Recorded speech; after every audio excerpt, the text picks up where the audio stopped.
Po komentoj fragmentin e njohur kur Dantja gjendet para portave të ferit dhe lexon bishkrimin e famshëm o ju që hyni brend keni mbarue.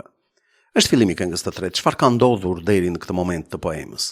Dantja tregon se në mes të jetës të tij gjendet i humbur në një pyllterë dhe përpiqet të dalë prej tij, por tri bisha i presin rrugën dhe nuk e lejojnë të dalë prej andej. Një panter, një luan dhe një ulkonj.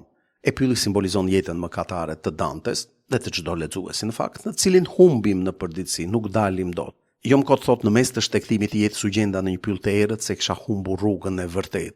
Ndërsa tre bishat simbolizojnë mëkatet njerëzore, epshet, krenarim, pangopsin. Në këtë moment shfaqet hija e Virgjilit i dërguar nga Beatrice, e cili ofrohet ta shpëtojë. Dhe plani i shpëtimit kërkon që Dantja të futet në përjetën e përtejme, fer, purgator, parajs, dhe të shohë me sytë e tij dënimet që njerëzit marrin për shkak të jetës tyre mëkatare. Pastaj dhe shpërblimin që ata marrin për jetën e virtytshme që kanë bërë. Kështu, duke parë, të kuptoj dhe të reflektoj në mënyrë që të bëjë një jetë sa më të virtytshme dhe të mos përfundojë dënuar në ferr. Pra, që të dalë nga ai pyll i errët mëkati në të cilin u gjend në fillim të jetës, përkthe nga jeta mëkatare, duhet fillimisht të shohë dhe pastaj të reflektoj. Ky është edhe qëllimi i vizionit apo poemës allegorike. Para se të hyjmë komentit, ta sqarojmë edhe këtë çështje që ta heqim qafe, pse e quajmë poemë allegorike komedinë hyjnore? Çdo më thënë allegorike. A flet gjithë poema për një udhtim të Dantes në botën e përtejme? A rrëfen për vendet që ai ka parë, shpirtrat që ka takuar, historitë e tyre? Por ky është vetëm një rafsh i rrëfimit, apo jo? Gjatë udhtimit të tij për çdo shpirt që takon, për çdo histori që dëgjon, ai reflekton, nxjerr mësime, duke u bërë kështu hap pas hapi më i mirë, duke ju larguar jetës mëkatare, pra duke u spastruar shpirtërisht. Pra në një rafsh të dytë mund të themi që ndodh edhe një udhtim i dytë i brendshëm shpirtëror, dhe ky madje është më i rëndësishëm. Për shkak të këtyre rafsheve kuptimore, poema quhet allegorike. Flitet për një udhtim të jashtëm, por nuk kuptohet një tjetër i brendshëm. E kujtoni fabulat e Ezopit që flasin për kafsh, por të vërtet flasin për njerëz. Tani le të hidhemi tek fragmenti që do të komentojmë, i cili fillon me mbishkrimin e frikshëm mbi portat e ferit. Këndej kalohet në qytet të mjerimit. Këndej kalohet në dhimbjen pa kufi. Këndej kalohen shpirtrat humbur shqimit për gjithnjë. Toni është paralajmërues. Këtë e përforcon edhe folja e përdorur në pavetor, paralajmërohet në përgjithësi pa ju drejtuar dikujt çfarë ka pas kapërzimit të pragut të kësaj porte. Dhe arsyeja pse është paralajmërues është sepse të këqijat që gjenden pas asaj porte, qyteti i mjerimit, dhimbja pa kufi, e bëjnë të detyrueshëm paralajmërimin. Madje paralajmërohet 3 herë për t'i dalë borxhit kujdo që mendon që mund ta kapërcejë atë prag. Ja, kështu do të përgjigjeshim nëse ky fragment do të ishte një tezë mature dhe do të na bëjë një pyetje këtij lloji. Si mund ta përcaktoni tonin e tercinës të parë? Jepni një arsye pse është përdorur ai ton. Vargu i fundit i tercinës që mbyll mbishkrimin mbi portën e ferit, o ju që hyni brend keni mbaruar, ka ton kërcënues. Tani që po hyni gjithçka ka mbaruar. Veprimi madje jepet si përfunduar tashmë. Përdorimi të kryerës keni mbaruar. Do të thënë, pasi ka paralajmëruar se çfarë do të gjesh në ferr, tashmë ai që po kalon pragun e kësaj porte, nuk është njeri dosido, por mëkatari pa penduar, prandaj dhe ndaj tij nuk ka më butësi, nuk ka paralajmërim, por kërcënim që do të paguaj për jetën mëkatare që ka bërë. Një pyetje të ngjashme në një tezë mature, kështu do t'i përgjigjeshim. Nëse i rikthehemi tercinës së parë dhe na kërkohet që në vargun këndej kalohet në dhimbjen pa kufi, e të shpjegojmë këtë dhimbje pa kufi, mendoj se kemi dy mundësi shpjegimi. Së pari, dhimbje pa kufi do thotë që dhimbja është shumë e madhe, është e padurueshme dhe nuk njohin kufi për masat e saj, le të themi. Por mund të shtojmë edhe një kuptim tjetër, duke u bazuar tek përjetësia e dënimit. Dhimbja pa kufi ka kuptimin e dhimbjes që nuk mbaron kurrë, që nuk ka kufi kohor, sepse mëkatarët qëndrojnë në ferr përjetësisht apo jo. Ndryshe nga shpirtrat që popullojnë purgatorin, të cilat janë të penduara. Prandaj dhe dhimbja e tyre do të vazhdojë aq sa të shlyejnë mëkatet e tyre. E shpirtrat që populojnë ferin janë të papenduara dhe nuk do të pendohen kurrë, prandaj dhe dënimi i tyre do të vazhdojnë në përjetësi.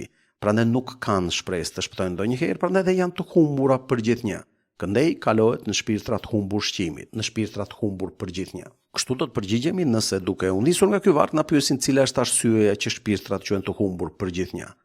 Nëse duam mund ta japim shpjegimin edhe në aspektin fetar. Ndërsa të penduarit janë shpirtra të fituara prej Perëndis, të papenduarit janë shpirtra që ajo i ka humbur për gjithnjë. Tani, që këtë botë të përtejme përfshirë edhe ferin e ka krijuar Perëndia, Zoti, kjo është e dukshme. Vetë pushteti hyjnor më ka sajue, po në shfaqjen e tij të tre fishta, sipas filozofisë fetare. Ati, pushteti hyjnor, biri dhe shpirti, më e larta dije, para dashuri. Gjithashtu që është vendi i përjetshëm dhe këtë pamte vargjet para meje gjatë jetës su krijue veçse përjetshme, e unë qëndroj për jetë. Ajo çka duhet kuptojmë këtu, sepse mund të duket pak paradoksale, është koncepti i drejtësisë, siç na del nga vargu krijuesin tim e shtyu drejtësia e tij. Çdo më thënë krijuesin Zotin e shtyu drejtësia e tij. E shtyu drejtësia për të krijuar një vend të tmerrshëm ku dhimbja s'ka fund, sepse sipas këtij vargu krijimi i ferit është një akt drejtësie, siç është edhe krijimi i purgatorit dhe i parajsës. Dhe shpjegohemi këtu. Nëse ata që kishin bërë keq në jetë nuk do të ndëshkoheshin për ato që kishin bërë, nëse ata që kishin bërë mirë nuk do të shpërbleheshin, atëherë nuk do të kishte drejtësi apo jo. Prandaj dhe krijimi i botës së përtejme shihet si një akt drejtësie hyjnore që secilit jep hakun. E kuptuam apo jo? Pasi lexon bishkrimin mbi portën e ferit, është e natyrshme që Dantja të kthehet i tmerruar nga Virgjili.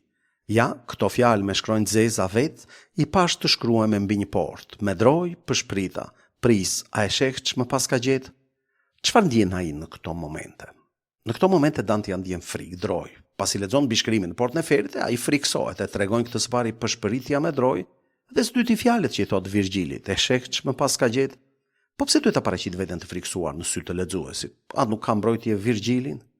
Dantja nuk e fsheh frikën që ndjen sepse kështu e paraqit veten si njeri të zakonshëm, si mëkatar, si çdo lexues që do të marrë në dorë librin e tij. Në fundit ky është dhe qëllimi i tij apo jo? Çdo lexues të identifikohet me të pra të kryej të njëjtin rrugtim që kryen dhe ai për spastrimin e brendshëm shpirtëror. Ky është edhe qëllimi i vizionit si formë letrare mesjetare. Pasi dëgjon Virgjili kthehet dhe qetëson. Këtu çdo dyshim mbas shpinën duhet lanë, çdo frikë përpëlitje të mbaroj. Si ta kuptojmë këtë këshill të Virgjilit? Pikërisht para portave të tmerrshme të ferit, me atë mbishkrimin kërcënues përsipër, Dantja të mos ketë frikë, as të përpëlitet, as të dyshojë. Po, Virgjili e këshillon Dante të mos ketë frikë dhe sidomos të mos ketë më dyshim për rrugtimin që do të nisë. Dantja është në pragun e portave të ferit, pra duke u përgatitur të hyjë brenda dhe të nisë rrugëtimin e vështirë të spastrimit shpirtëror, rrugëtimin fer, purgator, parajs. Nëse do vërtet të spastrohet, atëherë duhet ta bëj këtë udhëtim. Duhet të mos dyshojë më për qëllimin as të trembet për vështirësitë e tij. Prandaj dhe Virgjili jep pikërisht tani këtë këshill.